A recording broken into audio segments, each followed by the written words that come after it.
প্রিয় শিক্ষার্থী বন্ধুরা, আসসালামু আলাইকুম। ওয়ান সলিউশন পয়েন্টের পক্ষ থেকে সকলকে জানাই স্বাগতম।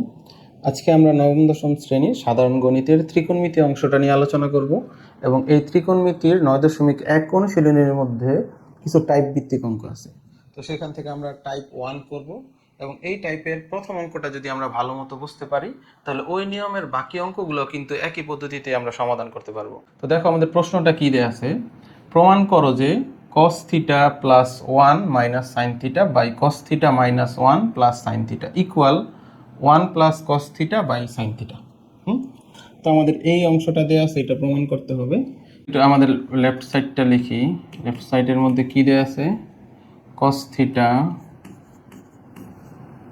প্লাস 1 মাইনাস সাইন থিটা, আর এটা হচ্ছে cos theta minus 1 plus sine theta.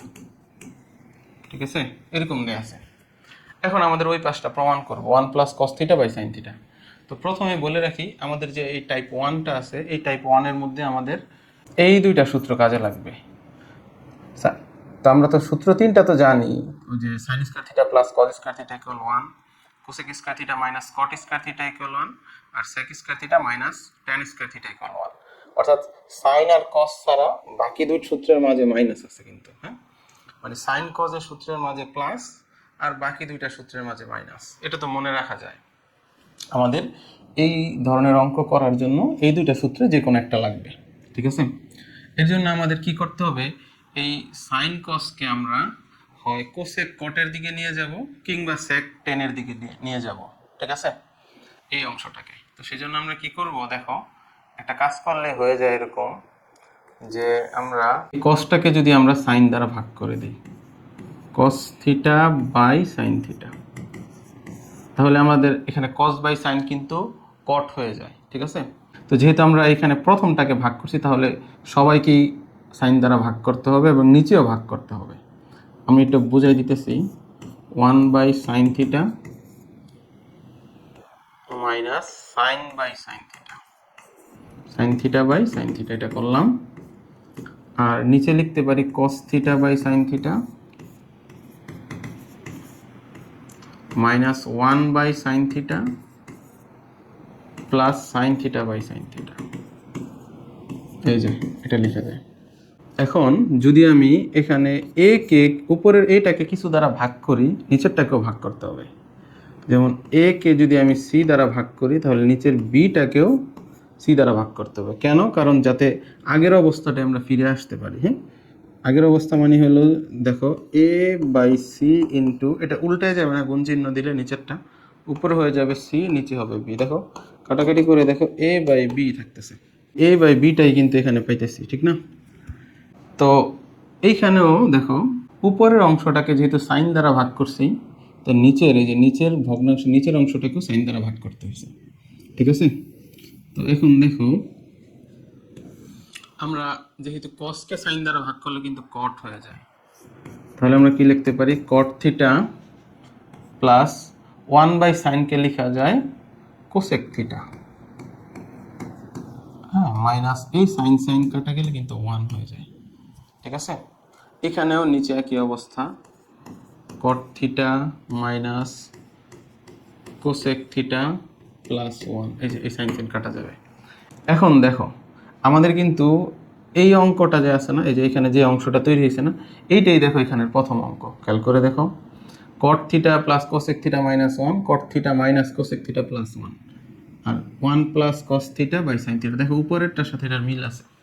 এখন তো এর জন্য এই অঙ্কটাকে কিন্তু একটু চেঞ্জ করে দেওয়া হয়েছে সাইন কজের মাধ্যমে। ঠিক আছে, তো এরকম যখন সাইন কজে দেয়া থাকবে প্রশ্নটা, প্রথমে কি করব, সাইন বা কজ দ্বারা ভাগ করে হয় এই টাইপে নিয়ে যাব কোসেক কটে, না হলে সেক টেনে নিয়ে যাব।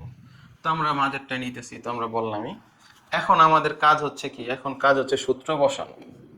ঠিক আছে, এখন কাজ হচ্ছে সূত্র বসানো, 1 এর পরিবর্তে সূত্র বসাবো। ঠিক আছে, দেখো এই যে 1 আছে না এখানে, আমরা তো এই সূত্রটাকে এরটাও লিখতে পারি, 1 ইকুয়াল কিন্তু লিখতে পারি cosec square theta minus cot square theta equal 1, এটা লেখা যায় না? তো 1 এর পরিবর্তে আমরা কি লিখতে পারি, cosec square theta minus cot square theta, এটা লেখা যায়। এখন আমাদের তো এখানে 1 দুইটা আছে, কোনটাকে সূত্রে লিখব? মনে রাখবা যে ওয়ানের সামনে মাইনাস থাকবে ওইটার সূত্র লিখবো, ওই ওয়ানের পরিবর্তে সূত্র লিখবো প্লাসেরটার জন্য। এখানে যতগুলো অঙ্ক দেখো, এখানে যে এই লাস্টের যে দুইটা সূত্র যখনই বসাবো, কোন ওয়ানে বসাবো সূত্রটা, যে ওয়ানের সামনে মাইনাস থাকবে। আচ্ছা দেখো এবার, তাহলে আমরা কি লিখতে পারি, cot theta plus cosec theta minus, এই যে ওয়ানের পরিবর্তে কি লিখবো, ওয়ানের, দেখো এই অঙ্কের মধ্যে সবাই কিন্তু কট আর কোসেকে আছে, তাহলে এই ওয়ানের পরিবর্তে আমরা এই কোসেক আর কটের যে সূত্র আছে ওইটা নিব, ঠিক আছে। তাহলে কি লিখতে পারি, cosec square theta minus cot square theta, এটা লেখা যায়। আচ্ছা, আর নিচে যা আছে তাই থাকবে, হ্যাঁ, নিচে কোনো চেঞ্জ হবে না। কট theta minus cosec theta plus 1, এই যে, ঠিক আছে।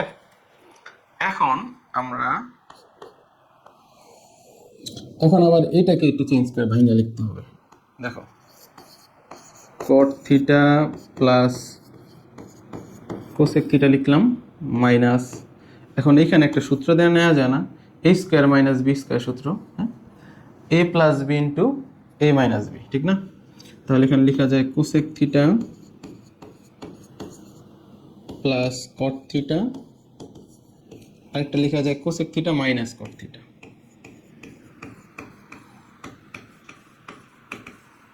ঠিক আছে।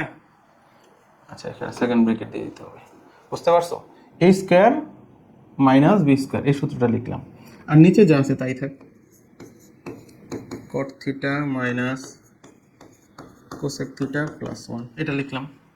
তার একটা কথা বলে এখানে আমরা উপরের সূত্রটা তো নেই না, ঠিক না, কারণ হচ্ছে তার মাঝে প্লাস আছে। আমরা এই নিচের দুইটা সূত্র এই অঙ্কে কেন ব্যবহার করি, কারণই হচ্ছে এটার মধ্যে এ প্লাস বি ইন্টু এ মাইনাস বি বানাতে পারবো, অর্থাৎ এই সূত্রটার মধ্যে এ স্কোয়ার মাইনাস বি স্কোয়ারের ধরন আছে, ঠিক না, এ প্লাস বি ইন্টু এ মাইনাস বি, এই উৎপাদকটা বানাতে পারবো বিধায়, মানে গুণাকারে লিখতে পারবো বিধায় আমরা এই দুইটা সূত্রের ইউজ করি এই ধরনের অঙ্কে, এই টাইপ 1-এর মধ্যে, ঠিক আছে।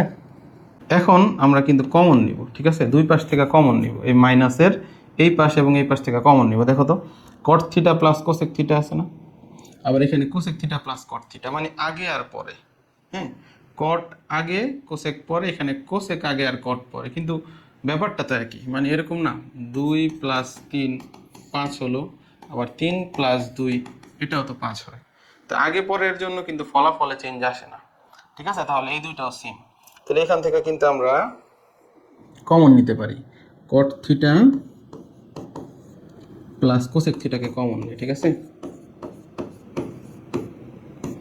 নিলে এই যে মাইনাস আছে, এই মাইনাসের এই পাশ থেকে তো পুরোটাকে আমি কমন নিয়ে ফেলছি, তাহলে এই পাশে কেউ থাকে না বিদায় এখানে আমরা একটা 1 লিখতে পারি, এই যে কেউ নাই বিদায়, ঠিক আছে, এই মাইনাস দিলাম। এবার ওই পাশ থেকে তো এই অংশটা চলে গেছে, যেটা কোসেক প্লাস কট কমনের জন্য চলে গেছে, তাহলে এই পাশে থাকে কে, শুধু এটা থাকে, তো এটা লিখি কোসেক থিটা